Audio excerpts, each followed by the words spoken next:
जय हिंद दोस्तों। आज हम क्लास सिक्स का जियोग्राफी एनसीईआरटी देखेंगे। इसमें हमने फर्स्ट लेसन उसको हमने पढ़ा दिया है। ये सेकंड लेसन है, ठीक है। फर्स्ट लेसन था सौरमंडल में पृथ्वी और सेकंड लेसन है ग्लोब अक्षांश एवं देशांतर। इसके बारे में हम पढ़ेंगे। तो आप अगर पहला पार्ट नहीं देखे हैं तो उसको पहले देख लीजिए, तभी ये पार्ट समझ में आएगा, ठीक है। तो चलिए शुरुआत करते हैं बिना कुछ देरी किए। तो दूसरा लेसन है ग्लोब अक्षांश एवं देशांतर। पिछले अध्याय में आप पढ़ चुके हैं कि हमारी पृथ्वी गोलाकार नहीं है। यह उत्तर एवं दक्षिण में ध्रुव पर थोड़ी चपटी तथा मध्य में थोड़ी उभरी हुई है। क्या आप कल्पना कर सकते हैं कि यह कैसी दिखती है? ठीक है। पीछे हमने पढ़ा दिया कि जो हमारा पृथ्वी है उसका आकार जो है, वो जो उसकी आकृति है वो गोल नहीं है, एकदम से गोल नहीं है। उसकी आकृति है जियोड, ठीक। और फिर वो जो ध्रुव है, ध्रुव पे थोड़ा सा चपटा और बीच में उभरा हुआ होता है, ठीक है। ये हमारा देखिए पृथ्वी है ना, ये हमारा पृथ्वी। अभी इसके बारे में हम बताते हैं। तो कह रहा है इस संबंध में जानकारी प्राप्त करने के लिए आप अपनी कक्षा में सावधानी पूर्वक ग्लोब को देखिए। ग्लोब पृथ्वी का लघु रूप में एक वास्तविक प्रतिरूप है, ठीक है। तो ये हमारा ग्लोब है, ठीक है। ग्लोब का ये जो बिंदु आप देख रहे हैं, ये चीज़ें हमारा पृथ्वी का अक्ष है, ठीक है। पृथ्वी का अक्ष है, इस ग्लोब का अक्ष है। और इसी अक्ष पे जो ये ग्लोब है यानी ये पृथ्वी घूमती रहती है, ठीक है। और जो ये अक्ष है ये वास्तविक नहीं है, ये सही सही नहीं है, ये कल्पना है, ठीक है। इसकी केवल कल्पना की गई है, यहाँ पे कोई अक्ष नहीं है, लेकिन ग्लोब में इसको बना दिया गया, समझने के लिए इस ग्लोब को बना दिया गया। ये हमारा ग्लोब है, ठीक है। ग्लोब को पृथ्वी का लघु रूप कहा जाता है, ठीक है। तो ग्लोब विभिन्न आकार एवं प्रकार के हो सकते हैं। बड़े ग्लोब जो आसानी से एक स्थान से दूसरे स्थान नहीं ले जा सकते, यानी जो कुछ ग्लोब होते हैं जो बड़े हैं उनको हम कहीं एक स्थान से दूसरे स्थान पर नहीं ले जा सकते।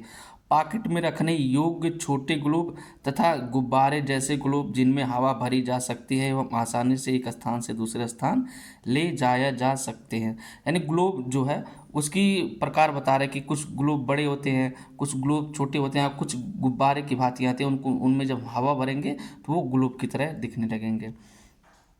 ग्लोब स्थिर नहीं होते हैं, उसे उसी प्रकार घुमाया जा सकता है जैसे कुम्हार का पहिया या लट्टू घूमता है। यानी जैसे कुम्हार का पहिया और लट्टू घूमता है अपने ही अक्ष पर, उसी तरह ग्लोब भी अपने अक्ष पर घूमता रहता है।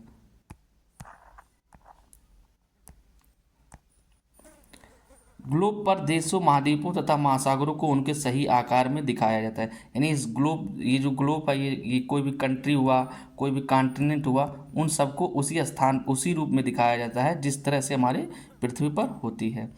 पृथ्वी के समान किसी गोले पर किसी बिंदु की स्थिति का वर्णन करना कठिन है। अब प्रश्न यह उठता है कि इस पर किसी स्थान की स्थिति कैसे बताई जा सकती है। इसके लिए हमें कुछ बिंदुओं एवं रेखाओं के संदर्भ की आवश्यकता होती है। आप देखेंगे कि एक सुई ग्लोब में झुकी हुई अवस्था में स्थित होती है जिसे अक्ष कहते हैं। अभी हमने बताया ना कि ये देखिए ये अक्ष है, ठीक है। ग्लोब पर वे बिंदु जिनसे होकर सुई गुजरती है उत्तर तथा दक्षिण ध्रुव हैं, ठीक है। जैसे ये चीज़ें हैं, ये हमारा अक्ष है, ठीक है। ये हमारा अक्ष है, ये दोनों अक्ष हैं। तो ये हमारे उत्तरी ध्रुव है, ठीक है। जो ऊपर रहता है वो उत्तर होता है, उत्तरी ध्रुव है। ये नीचे ध्रुव है वो हमारा दक्षिणी ध्रुव है, ठीक है। जो नीचे रहता है वो दक्षिण कहलाता है। तो ये दक्षिणी ध्रुव है, ये उत्तरी ध्रुव है, ये ध्रुव हो गए। फिर ग्लोब को इस सुई के चारों ओर पृथ्वी की भांति पश्चिम से पूर्व की ओर घुमाया जा सकता है। यानी पृथ्वी जो है वो इस तरह से घूमती रहती है, इस ग्लोब को हम घुमा सकते हैं। लेकिन याद रखें इन दोनों में एक अंतर है। पृथ्वी पर वास्तव में ऐसी कोई सुई नहीं होती, यह अपने अक्ष पर चारों ओर घूमती है जो एक काल्पनिक रेखा। अभी हमने बताया ना कि पृथ्वी पर कोई सुई नहीं है, बस उसको हम केवल कल्पना किए हैं, ठीक है। कोई केवल कल्पना की गई है। एक अन्य काल्पनिक रेखा भी ग्लोब को दो बराबर भागों में बांटती है। आइए देखते हैं कौन से। इसे विषुवत वृत्त कहा जाता है, ठीक है। यानी ग्लोब को एक काल्पनिक रेखा दो भागों में बांटती है, इसे विषुवत वृत्त कहा जाता है। पृथ्वी के उत्तर में स्थित आधे भाग को उत्तरी गोलार्ध तथा दक्षिणी वाले आधे भाग को दक्षिणी गोलार्ध कहा जाता है, ठीक है।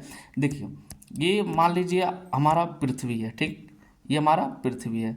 अब इस पृथ्वी पर एक काल्पनिक रेखा खींची गई है, एक काल्पनिक रेखा खींची गई है जो जिसे हम विषुवत रेखा कहते हैं, और ये बीचों बीच, पृथ्वी के बीचों बीच जाती है, ठीक है, पृथ्वी के बीचों बीच जाती है।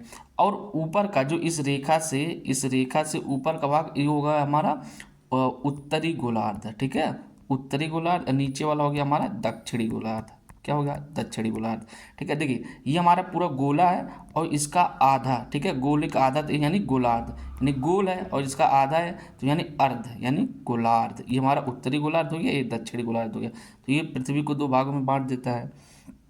ये दोनों बराबर के आधे भाग होते हैं। इस प्रकार विषुवत वृत्त पृथ्वी पर एक काल्पनिक वृत्त बनाती है, यानी ये भी कोई, ये जो रेखा है ये भी कोई वास्तविक नहीं है, ये कल्पना मात्र है। एवं पृथ्वी पर विभिन्न स्थानों की स्थिति बताने का सबसे महत्वपूर्ण संदर्भ बिंदु है। विषुवत वृत्त से ध्रुवों तक स्थिति सभी समांतर वृत्तों को अक्षांश या समांतर रेखाएं कहा जाता है। अक्षांशों को अंश में मापा जाता है, ठीक है, अक्षांशों को अंश में मापा जाता है। यहाँ पे आप पृथ्वी देख सकते हैं, ठीक है, ये हमारा एक वृत्त बना है। यहाँ पे देखिए डॉटेड लाइन जो है, जो इस तरह से बना हुआ है, ये हमारा विषुवत वृत्त है। क्या है, विषुवत वृत्त है। अब इसके ऊपर वाले भाग उत्तर होगा और नीचे वाला भाग दक्षिण होगा। तो इस तरह से जो भाग समानांतर रेखा में बनेंगे उसको कहा जाता है अक्षांश। क्या कहा जाएगा, अक्षांश। अक्षांश को क्या, किस में मापा जाता है, अंश में मापा जाता है। जो हमारा विषुवत वृत्त है ये हमारा शून्य अंश उस पर होता है, यानी 0 डिग्री होता है। कितना होता है, 0 डिग्री होता है। चूंकि विषुवत वृत्त से दोनों तरफ ध्रुवों के बीच की दूरी पृथ्वी के चारों ओर के वृत्त का 1/4 है, अतः इसका माप होगा 360 अंश का 1/4 यानी 90 अंश। यानी कोई भी गोला होगा, ठीक है, ये मान लीजिए हमारा गोला है। अब इसको जब हम 4 भागों में ऐसे डिवाइड करेंगे, ठीक है, तो एक हमारा जो होगा ये पूरा 360 डिग्री है, 360 डिग्री, इसको चार से भाग का करेंगे, 4 से भाग देंगे तो जाएगा 4 9 36 यानी 90 डिग्री हो जाएगा, ठीक है। एक 90 डिग्री, ये 90 डिग्री, ये 90 डिग्री, ये 90 डिग्री। तो जो हमारा ध्रुव है, ठीक है, ये ध्रुव जो है ये 90 डिग्री पर होता है। कितना होता है, 90 डिग्री पे होता है। तो इस प्रकार 90 अंश उत्तरी अक्षांश उत्तर ध्रुव को दर्शाता है तथा 90 अंश दक्षिणी अक्षांश दक्षिण ध्रुव को दर्शाता है। यानी ये हमारा देखिए यहाँ बिंदु है ना, ये बिंदु हमारा 90 अंश दिखाता है और क्या है, उत्तर ध्रुव। ऐसे ही नीचे हमारा 90 अंश दिखाएगा, वो हमारा होगा दक्षिणी ध्रुव। क्या हो जाएगा, दक्षिणी ध्रुव होगा। इस प्रकार विषुवत वृत्त के उत्तर की सभी समानांतर रेखाओं को उत्तरी अक्षांश कहा जाता है। यानी विषुवत रेखा के इधर जो भी जाएगा ऊपर वो हमारा हो जाएगा उत्तरी अक्षांश, तथा विषुवत वृत्त के दक्षिण स्थित सभी समानांतर रेखाओं को दक्षिणी अक्षांश कहा जाता है। विषुवत रेखा से नीचे जितने जाएंगे ये दक्षिणी अक्षांश कहलाएंगे। क्या कहलाएंगे, दक्षिणी अक्षांश कहलाएंगे, ठीक है। जो हमारा दिशा होता है, ठीक है, दिशा वो हमेशा ऊपर की तरफ हमारा उत्तर होता है, हम पिछले भी वीडियो में बताए हैं, और नीचे हमारा साउथ होता है, और इस तरफ हमारा वेस्ट होता है, इस तरफ हमारा ईस्ट होता है। किसी भी मैप में या कहीं भी बुक में आप पढ़ेंगे तो इस तरह से होता है, ठीक है। तो ऊपर विषुवत रेखा के ऊपर जो भी जाएगा वो उत्तर होगा, विषुवत रेखा के नीचे जो भी जाएगा वो दक्षिण होगा, ठीक है। तो विषुवत के ऊपर वाले रेखाओं को उत्तरी अक्षांश और नीचे वाले रेखा को दक्षिणी अक्षांश कहते हैं। इसलिए प्रत्येक अक्षांश के मान के साथ उसकी दिशा यानी उत्तर या दक्षिण को भी लिखा जाता है, ठीक है। किसी भी अक्षांश रेखा को दर्शाया जाता है तो उसका दिशा भी लिखा जाता है कि ये उत्तरी अक्षांश है कि दक्षिणी अक्षांश है, ठीक है। सामान्यतः इसे उ या द, यानी उत्तर को शॉर्ट फॉर्म में उ लिख देते हैं, द को ये छोटा रूप में लिख देते हैं। इस जो 0 को लिखा जाता है इसको क्या कहा जाता है, इसको लाघव चिन्ह कहा जाता है। अगर आपको ये नहीं पता है तो हम पीछे हिंदी का वीडियो बनाए हैं, उसमें हिंदी वर्णमाला के जो भी विराम चिन्ह उसमें बताए हैं, ठीक है। तो उ या द अक्षर से व्यक्त किया जाता है। उदाहरण के लिए महाराष्ट्र में चंद्रपुर एवं ब्राज़ील, दक्षिण अमेरिका में बेलो होरिजेंटो दोनों एक ही अक्षांश 20 अंश पर स्थित है, लेकिन चंद्रपुर विषुवत वृत्त के 20 अंश उत्तर में एवं बेलो होरिजेंटो विषुवत वृत्त के 20 अंश दक्षिण में स्थित है। इसलिए हम कहते हैं कि चंद्रपुर 20 डिग्री उत्तर अक्षांश पर तथा बेलो होरिजेंटो 20 डिग्री दक्षिण अक्षांश पर स्थित है, ठीक है। चित्र 2.2 से स्पष्ट है कि जैसे जैसे हम विषुवत वृत्त से दूर जाते हैं अक्षांशों का आकार घटता जाता है। यहाँ पे देख लीजिए, यहाँ पे देखिए, यहाँ पे कह रहा कि 20 डिग्री चंद्रपुर, ठीक है, 20 डिग्री चंद्रपुर हमारा उत्तर में है और 20 डिग्री यहाँ पे देखिए 20 डिग्री यहाँ दिया है, 20 डिग्री यहाँ दिया है। ये हमारा ब्राज़ील में है, ये हमारा कहाँ है, ये हमारा महाराष्ट्र में, यानी इंडिया में महाराष्ट्र पे है। तो ये अगर हम 20 डिग्री अक्षांश लिख देंगे तो समझ में नहीं आएगा कि उत्तर का है कि दक्षिण का है, ठीक है। अगर हम 20 मान लो इंडिया की बात हम कर रहे हैं और लिख दिए 20 डिग्री अक्षांश, तो 20 डिग्री अक्षांश को हम चंद्रपुर समझ लेंगे। अगर बात हो रही है कि ब्राज़ील के बेरी होरिजोंटो की बात हो रही थी, ठीक है। तो ये चीज़ें हैं। तो अगर हम यहाँ नहीं लिखेंगे कि उत्तरी है कि दक्षिणी है तो कन्फ्यूजन हो जाएगा। तो इसके साथ क्या लिखा जाता है, 20 डिग्री उत्तरी या दक्षिणी, ठीक है। ऊ या द लिख दिया जाता है, ठीक है। तो उससे दिशा का भी पता चल जाता है कि उत्तर में है कि दक्षिण में है। महत्वपूर्ण अक्षांश या समानांतर रेखा, यानी महत्वपूर्ण जो भी अक्षांश रेखाएं उनको बताया गया, इसमें दिखा है कि विषुवत वृत्त है, जो विषुवत वृत्त है वो 0 डिग्री पे है। उत्तर ध्रुव जो है वो उत्तरी डिग्री 90 डिग्री उत्तर में है, तथा दक्षिण ध्रुव 90 डिग्री दक्षिण के अतिरिक्त 4 महत्वपूर्ण अक्षांश समानांतर रेखाएं और भी हैं। देखिए यहाँ पे ये चित्र बनाया हुआ है, ये आप जो डॉटेड लाइन देख रहे हैं ना, ये चीज़ें, ये हमारा है विषुवत रेखा। क्या है, विषुवत रेखा। ये कितने डिग्री पर है, ये 0 डिग्री पर है। और ये पृथ्वी को 2 भागों में बांट देती है। कितने भागों में, 2 भागों में बांट देती है। अगर इसको अच्छे से समझना है तो हमने पीछे एक वीडियो बना दिया है, ठीक है। उसका लिंक हम डिस्क्रिप्शन में दे देंगे। ये चीज़ें हमने अच्छे से पढ़ाया है, ठीक है। इसको लाइव हमने पढ़ाया था, ठीक है, पीछे कई महीने पहले ही। तो जो विषुवत रेखा है ये पृथ्वी को 2 भागों में बांटती है और ये होती है 0 डिग्री पर। और इसके ऊपर यानी ऊपर जाएंगे तो ये हमारा नॉर्थ होगा, ठीक है। नॉर्थ होगा यानी उत्तर होगा। तो इसके ऊपर उत्तरी गोलार्ध हो गया। अब यहाँ से ये 0 डिग्री हो गया और यहाँ से फिर एक रेखा हमारा होता है इसको कहा जाता है कर्क रेखा, ठीक है। क्या कहा जाता है, कर्क रेखा। और इसके ऊपर भी जाएंगे फिर ये हमारा हो जाएगा ये रेखा, ये होगा हमारा 66.5 डिग्री पर, ठीक है, 66.5 डिग्री पर। इसको इसको आर्कटिक रेखा कहा जाता है। क्या कहा जाता है, आर्कटिक रेखा कहा जाता है, ठीक है। आर्कटिक रेखा कहा जाता है। और नीचे ऐसे ही सेम इसी तरह सेम हम आएंगे तो नीचे जब आएंगे तो 23.5 डिग्री पर हमारा हो जाता है मकर रेखा। क्या हो जाता है, मकर रेखा। 23.5 डिग्री पर क्या हो जाएगा, मकर रेखा। और फिर नीचे हम आएंगे 66.5 डिग्री पर हो जाएगा हमारा अंटार्कटिक रेखा, ठीक है। क्या हो जाएगा, अंटार्कटिक रेखा। ये हमारा 66.5 डिग्री पर है। तो बीच में पृथ्वी के बीचों बीच कौन सी रेखा, विषुवत रेखा। उसके ऊपर जाएंगे तो हम कौन सी रेखा पाएंगे, कर्क रेखा। यही कर्क रेखा भारत को 2 भागों में विभाजित कर देता है, ठीक है। और ये कर्क रेखा से ऊपर जाएंगे 66.5 डिग्री पर, ये हो जाएगा हमारा आर्कटिक रेखा। कौन सा, आर्कटिक रेखा हो जाएगा, ठीक है। फिर विषुवत रेखा के नीचे आएंगे यानी दक्षिण में तो 23.5 डिग्री पर हमारा हो जाएगा मकर रेखा। फिर 66.5 डिग्री पर हो जाएगा हमारा अंटार्कटिक रेखा। कौन सा, अंटार्कटिक रेखा। उसका लिंक हम डिस्क्रिप्शन दे देंगे वो वीडियो का, आप वहाँ से अच्छे से उसको समझ सकते हैं, ठीक है। तो ये चीज़ें, तो आपको 4 रेखाओं को याद रखना है। पहला ये, और दूसरा ये, तीसरा ये, चौथा ये, पांचवा ये, यानी 5 रेखा को आपको अच्छे से याद करना है। पहला विषुवत रेखा, फिर उसके ऊपर कर्क रेखा, उसके ऊपर आर्कटिक रेखा, फिर विषुवत रेखा के नीचे मकर रेखा, फिर अंटार्कटिक रेखा, ठीक है। पहला 0 डिग्री पर है, उसके बाद 23.5 डिग्री पर है, उसके बाद 66.5 डिग्री पर है, ठीक है। तो इस तरह से ये हमारी पृथ्वी को बांट दिया गया है। अब देखिए यहीं से एक कॉन्सेप्ट और हम समझ लेते हैं, फिर उसके बाद हम आगे बढ़ते हैं, ठीक है। हमारा जो विषुवत रेखा है, ठीक है, विषुवत रेखा और जो मकर रेखा है और जो कर्क रेखा है, ठीक है, जो ये चीज़ें, जो सूर्य हमारा होता है, सूर्य हमारा इसी दिशा में ही स्थित होता है, ठीक है।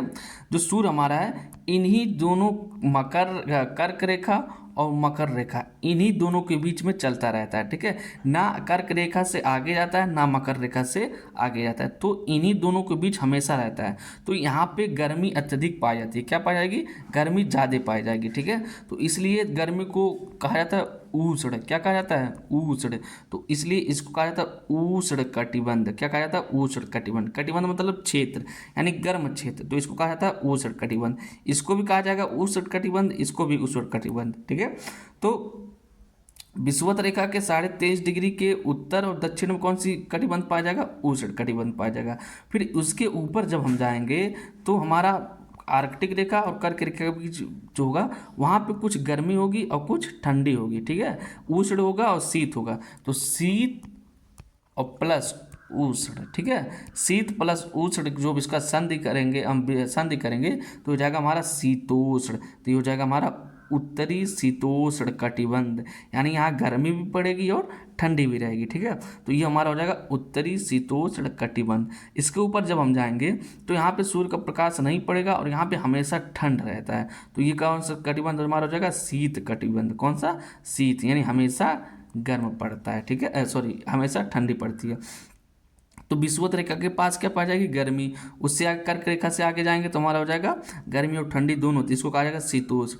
उसके ऊपर जाएंगे तो हमारा हमेशा ठंडी ही रहेगी, इसको कहा जाएगा शीत कटिबंध, ठीक है। इसी को उत्तरी ध्रुव भी कहा जाता है, ठीक है। और यहाँ पे हमेशा 6 महीने दिन और 6 महीने रात होते हैं। तो उसी तरह हम नीचे भी आएंगे तो मकर रेखा से और या अंटार्कटिक रेखा के बीच भी दक्षिणी शीतोष्ण कटिबंध पाया जाएगा, ठीक है। जैसा ऊपर रहेगा वैसा नीचे भी रहेगा, ठीक है।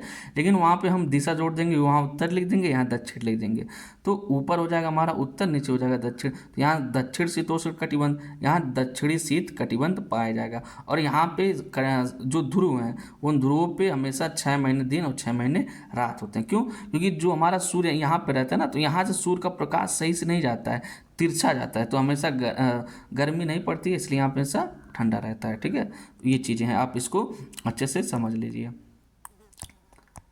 अब यहाँ दिया उत्तरी गोलार्ध में कर्क रेखा 23.5 डिग्री उत्तर, दूसरा दक्षिणी गोलार्ध में मकर रेखा 23.5 डिग्री दक्षिण, तीसरा विषुवत वृत्त के 66.5 डिग्री उत्तर में उत्तरी ध्रुव वृत्त, और चौथा विषुवत रेखा के 66.5 डिग्री दक्षिण में दक्षिण ध्रुव वृत्त। इसको दक्षिण ध्रुव वृत्त भी कहा जाता है, अंटार्कटिक रेखा भी कहा जाएगा, इसको आर्कटिक रेखा कहा जाएगा, ठीक है।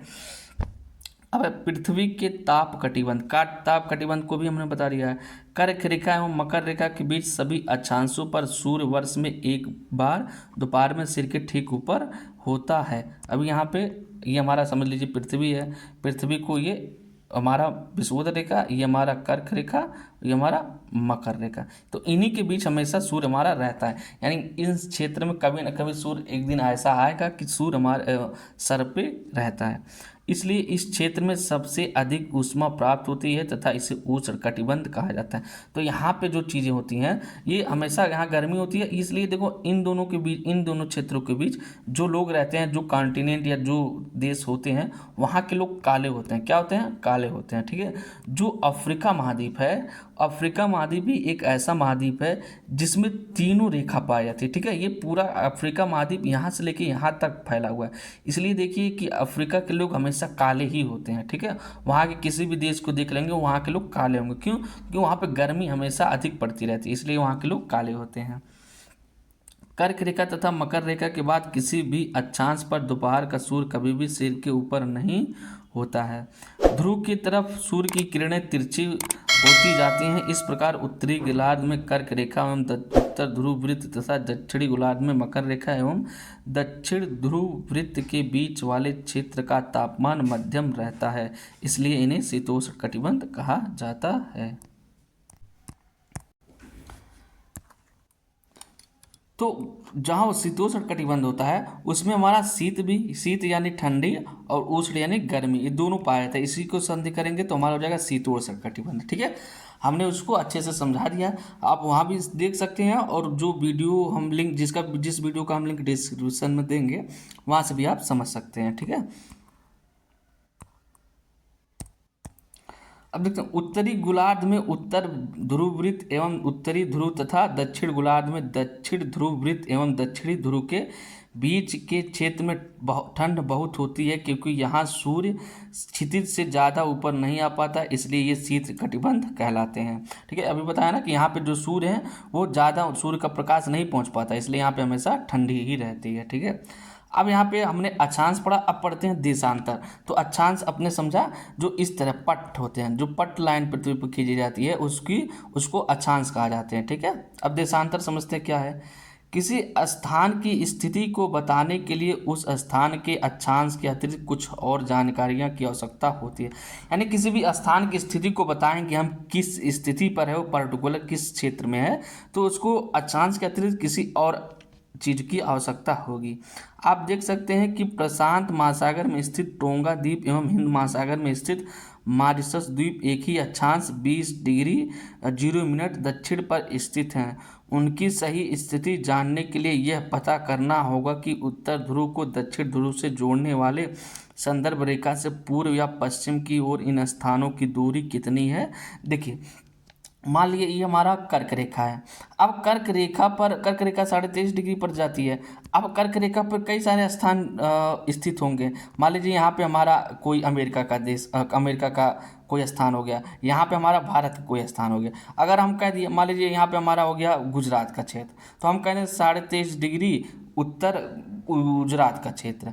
ठीक है, अब यहाँ पे गुजरात हम ना लिखे तो कंफ्यूज हो जाएगा कि गुजरात का कहा कि अमेरिका का कहा। तो इसके लिए हमें किसी अन्य चीज़ की जानकारी चाहिए। ठीक है, तो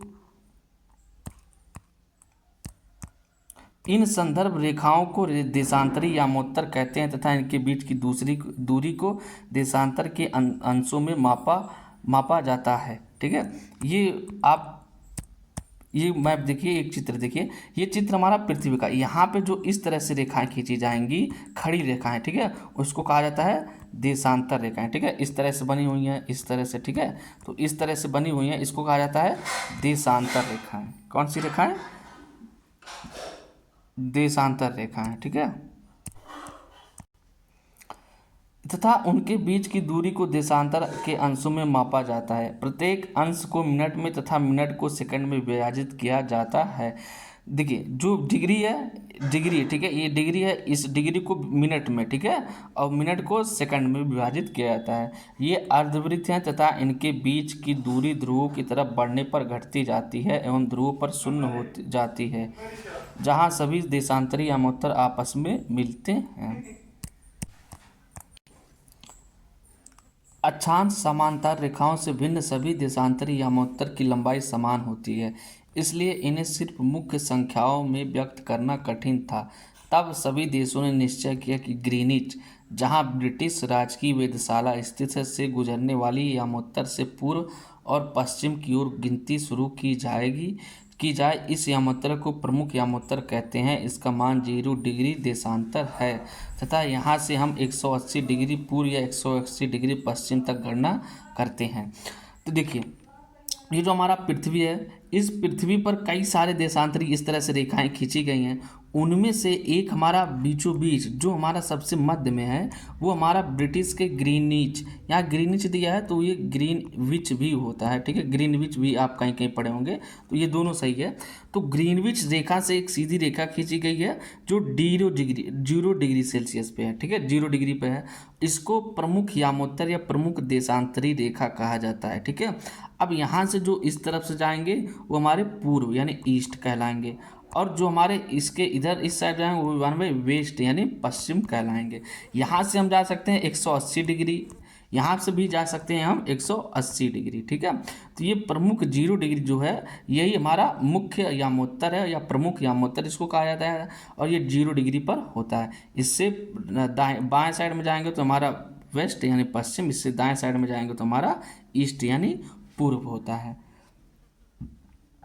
गणना करते हैं। प्रमुख यामोत्तर तथा 180 यामोत्तर मिलकर पृथ्वी को दो समान भागों पूर्वी गोलार्ध एवं पश्चिमी गोलार्ध में विभक्त करती हैं। यानी ये गोलार्ध को पूर्वी गोलार्ध कहा जाएगा, ये हमारा पश्चिमी गोलार्ध हो जाएगा। इसलिए किसी स्थान के देशांतर के आगे पूर्व के लिए अक्षर पू तथा पश्चिम के लिए अक्षर प का उपयोग करते हैं। यानी पूर्वी के लिए पू और पश्चिमी के लिए पा का इस्तेमाल करेंगे। जैसे वहाँ हमने देखा था ना, उत्तर के लिए ऊ और दक्षिण के लिए द का इस्तेमाल किया था। यह जानना रोचक होगा कि 180 डिग्री पूर्व और 180 डिग्री पश्चिम यामोत्तर एक ही रेखा पर स्थित है। यानी जो हमारी पृथ्वी है, इसको ये देखिए ना, ये हमारे यहाँ पे 180 डिग्री, ये 180 डिग्री, इन दोनों को खोल दिया गया। जब इनको हम जुटाएंगे ना तो ये एक ही रेखा पर आएंगे। ठीक है, एक ही रेखा पर समान मिलेंगे। तो यही कह रहा। अब ग्लोब पर अक्षांश या समांतर रेखाओं एवं देशांतरी यामोत्तर के द्वारा बने ग्रिड को देखो। अगर आपको किसी स्थान के अक्षांश या देशांतर की सही जानकारी हो तो ग्लोब पर आप उस स्थान का पता आसानी से लगा सकते हैं। ठीक है, लगा सकते हैं। उदाहरण के लिए असम में धुबुरी 26 डिग्री उत्तरी अक्षांश एवं 90 पूर्वी देशांतर पर स्थित है। अब उस बिंदु को देखें जहां ये दोनों रेखाएं एक दूसरे को काटती हैं, यह बिंदु ढुबरी की सही स्थिति होगी। यहाँ पर देखिए, यहाँ पर अब दो रेखा हो गई। यहाँ पे ऐसे ऐसे देखिए, ये हमारे क्या है, अक्षांशीय रेखा है। कौन सी रेखा है, अक्षांश रेखा है, ठीक है, ये हमारा अक्षांश रेखा है। और इस तरह से हमारा क्या है, इस तरह से हमारा देशांतरी रेखा है, ठीक है, इस तरह से हमारा देशांतर रेखा। अब जब इन दोनों को मिलाएंगे तो एक ग्रिड बन जाएगा, यानी इस तरह से, ठीक है, इस तरह से ग्रिड बन जाएगा। और यहाँ से हम निकाल पाएंगे किसी भी स्थान विशेष की जो सही सही लोकेशन क्या है उसको हम निकाल पाएंगे। तो इस तरह से कह रहा है कि 26 डिग्री उत्तरी अक्षांश, ठीक है, 26 डिग्री अक्षांश और 90 डिग्री पूर्वी देशांतर, इन दोनों को जब देखेंगे तो हमारा इसकी स्थिति का पता चलेगा, ठीक है। अभी आगे हम देखते हैं इसको। अब यहाँ पे कुछ करा, इसको समझने के लिए कागज़ की समान दूरी पर, ये चीज़ें नहीं है, ये प्रैक्टिकल करने वाली चीज़ें हैं, ठीक है, तो ये उपयोग नहीं है, आप इसको पढ़ लीजिएगा। इसको हम समझते हैं अभी। अब ये देखिए, ये हमारा पूरा विश्व का मैप है, ठीक है, और यहाँ पे हम विश्व के समय क्षेत्र को देखते हैं, पूरे विश्व का मैप है, ठीक है, विश्व के समय क्षेत्र को देखते हैं। ये हमारा देखिए, ये हमारा ग्रीनविच या ग्रीनिच लाइन है जो 0 डिग्री सेल्सियस पर स्थित है, ठीक है, ये हमारा मेन है। और यहाँ से इस तरफ के क्या क्या लिखा, आगे, ठीक है, आगे ये लिखा है पीछे, तो ये पीछे वाला पश्चिम हो जाएगा, ये आगे वाला पूर्व हो जाएगा, ठीक है, पीछे वाला पश्चिम और आगे वाला पूर्व हो जाएगा, ठीक। तो इधर हमारा जाएगा तो पश्चिम हो जाएगा, सॉरी, इधर हमारा पूर्व हो जाएगा, इधर हमारा पश्चिम हो जाएगा। तो इसमें कई सारे समय जोन बनाए गए, ठीक है, समय जोन बनाया गया है, अलग अलग देशों में समय जोन बनाया गया है, ठीक है। जो हमारा यहाँ से 0 डिग्री है और यहाँ से हमारा जो भारतीय समय रेखा है वो हमारा 5 घंटा, सॉरी, 5 5.5 घंटा आगे है, कितना 5.5 घंटा आगे है, कितना 5.5 घंटा आगे, ये आप देख सकते हैं, ठीक है। इसको मिला के कई सारे समय रेखा को बनाया गया है। आगे हम इसको बढ़ते हैं। देशांतर और समय, देशांतर और समय के बारे में जानते हैं। समय को मापने का सबसे अच्छा साधन पृथ्वी, चंद्रमा एवं ग्रहों की गति है, यानी पृथ्वी, चंद्रमा और ग्रहों की गति से ही हमारा समय के बारे में पता चलता है। सूर्योदय एवं सूर्यास्त प्रतिदिन होता है, अतः स्वाभाविक ही है कि यह पूरे विश्व में समय निर्धारण का सबसे अच्छा साधन है। स्थानीय समय का अनुमान सूर्य के द्वारा बनने वाली परछाई से लगाया जा सकता है, जो दोपहर में सबसे छोटी एवं सूर्योदय तथा सूर्यास्त के समय सबसे लंबी होती हैं। आप देखते होंगे कि जो हमारा दोपहर होता है वो सूर्य हमारा सीधे ऊपर खड़ा रहता है और हमारी परछाई जो एकदम छोटी सी उसी के नीचे ही बनती है, और सुबह शाम जो होता है वो लंबी परछाई बनती है, ठीक है, लंबी लंबी परछाई बनती है। तो उससे हम स्थानीय समय के बारे में जान पाते हैं। ग्रीनिच पर स्थित प्रमुख यामोत्तर पर सूर्य जिस समय आकाश के सबसे ऊंचे बिंदु पर होगा उस समय यामोत्तर पर स्थित सभी स्थानों पर दोपहर होगी, ठीक है, यानी जिस समय पृथ्वी पर इस पर सूर्य स्थित हमेशा सीधा पड़ेगा तो उस तरह इस बिंदु पर सभी जगह दोपहर होगा। चूँकि पृथ्वी पश्चिम से पूर्व की ओर चक्कर लगाती है, अतः वे एक स्थान से अतः वे स्थान जो ग्रीनिच के पूर्व में है उनका समय ग्रीनिच समय से आगे होगा, यानी इस रेखा से जो इधर होगा वो उसका समय आगे होगा और जो इधर होगा वो उसका समय पीछे होगा, ठीक है, पीछे होगा। समय के अंतर की दर गणना निम्नलिखित विधि से की जा सकती है। पृथ्वी लगभग 24 घंटे में अपने अक्ष पर 360 डिग्री घूम जाती है, अर्थात वह 1 घंटे में 15 डिग्री एवं 4 मिनट में 1 डिग्री घूमती है।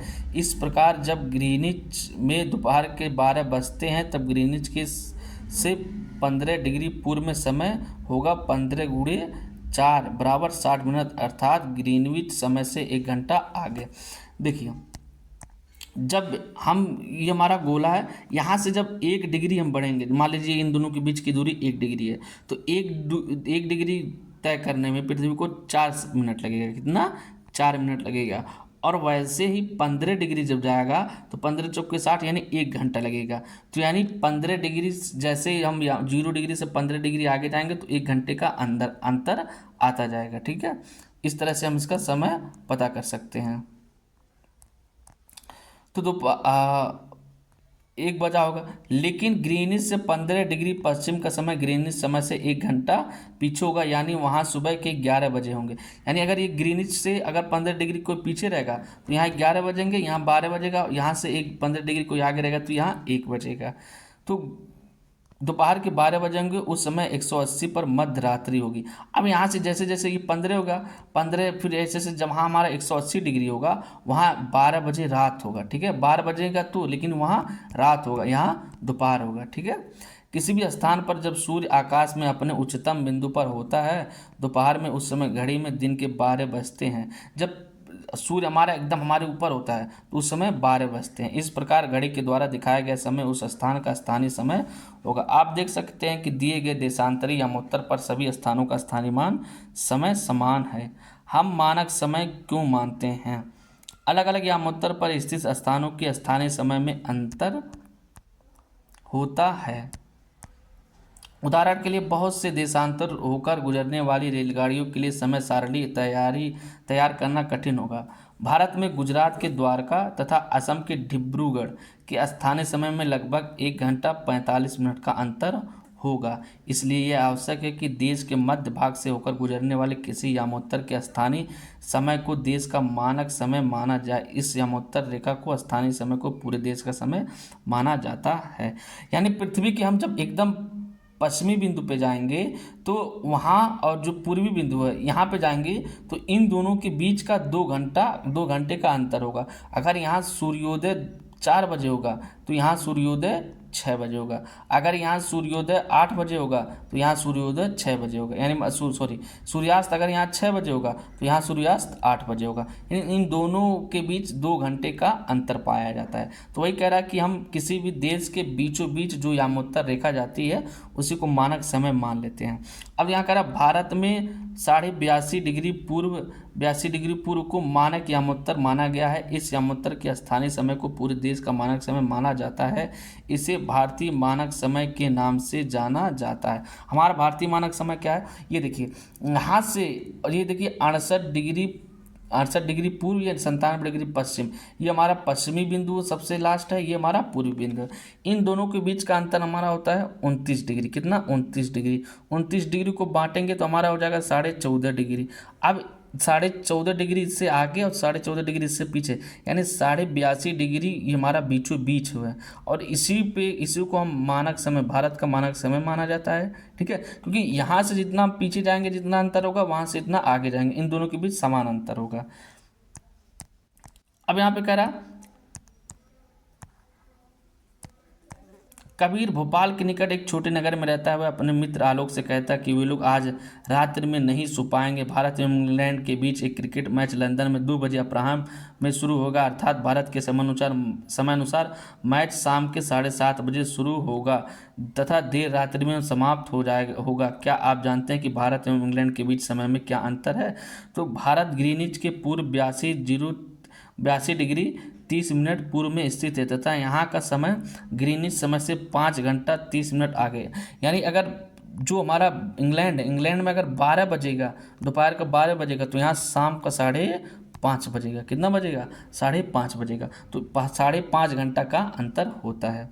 इसलिए जब लंदन में दोपहर के 2 बजे होंगे तब भारत में शाम के 7:30 बजे होंगे। वही चीज़ है। कुछ देशों का देशांतरी विस्तार अधिक होता है, जिसके कारण वहाँ एक से अधिक मानक समय अपनाए गए हैं। उदाहरण के लिए रूस में 11 मानक समय को अपनाया गया है। यानी जैसे हमारे भारत में केवल एक ही है, यही 82.5 डिग्री है, लेकिन रूस इतना बड़ा है कि यहाँ 11 मानक समय को बनाया गया है।